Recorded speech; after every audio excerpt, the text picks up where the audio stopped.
മേധാവികളുടെ യോഗം 24 മണിക്കൂറിനുള്ളിൽ 2 തവണയാണ് നടക്കുന്നത്.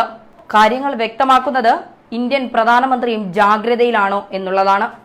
പുൽവാമ ആക്രമണത്തിന് തിരിച്ചടി നൽകിയതിന് പിന്നാലെ അതിർത്തിയിൽ സംഘർഷം ഉടലെടുത്തതോടെ സുരക്ഷാ യോഗങ്ങളുടെ തിരക്കിൽ അമർന്നു പ്രധാനമന്ത്രി നരേന്ദ്രമോദി.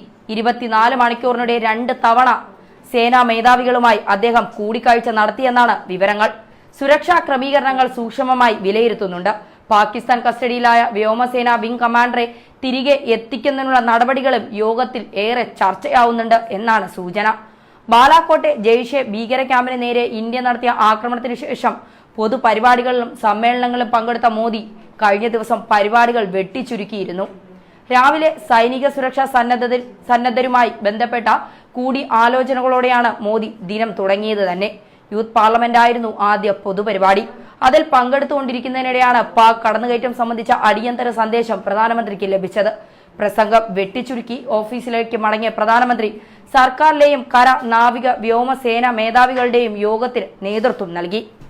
ദേശീയ സുരക്ഷാ ഉപദേഷ്ടാവ് അജിത് ഡോവലും സൈനിക മേധാവികളുമാണ് വിശദാംശങ്ങൾ പ്രധാനമന്ത്രിയെ ധരിപ്പിച്ചത്. മുതിർന്ന ഇന്റലിജൻസ് ഉദ്യോഗസ്ഥരും പ്രധാനമന്ത്രിയുടെ ഓഫീസിന് വിവരങ്ങൾ കൈമാറാനെത്തി.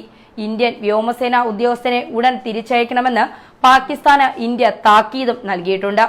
രാജ്യാന്തര മനുഷ്യാവകാശ നിയമങ്ങൾക്ക് വിരുദ്ധമായി പരിക്കേറ്റ വ്യോമസേന ഉദ്യോഗസ്ഥന്റെ മുഖം വികൃതമായി പ്രദർശിപ്പിച്ചതിൽ ഇന്ത്യ പ്രതിഷേധവും അറിയിച്ചു. കസ്റ്റഡിയിലുള്ള ഇന്ത്യൻ പൈലറ്റിന്റെ ദൃശ്യങ്ങൾ പാകിസ്ഥാൻ പുറത്തുവിട്ടിരുന്നു. ഇന്ത്യ പാക് അതിർത്തിയിൽ സംഘർഷം നിലനിൽക്കുന്ന സാഹചര്യത്തിലാണ് പ്രധാനമന്ത്രി നരേന്ദ്രമോദി സേനാ ഉദ്യോഗസ്ഥരുമായി 24 മണിക്കൂറിനിടെ 2 തവണ കൂടിക്കാഴ്ച നടത്തിയത്. പ്രശ്നങ്ങൾ സംഘർഷഭരിതമായ അവസ്ഥയിലേക്കാണ് നീങ്ങുന്നതെന്നതിന്റെ വിലയിരുത്തലാണ് സേനാ മേധാവികളുമായി പ്രധാനമന്ത്രി നടത്തിയത് എന്നതാണ് പുറത്തുവരുന്ന സൂചനകൾ. എന്തായാലും പൈലറ്റിനെ വിട്ടുതരിക എന്നതാണ് ഇന്ത്യയുടെ പ്രധാന ആവശ്യവും. അതിന് മുന്നോടിയായുള്ള ചർച്ചകളും നടന്നു എന്നാണ് പുറത്തുവരുന്ന വിവരങ്ങൾ. ന്യൂസ് ഡെസ്ക് മലയാളി വാർത്ത.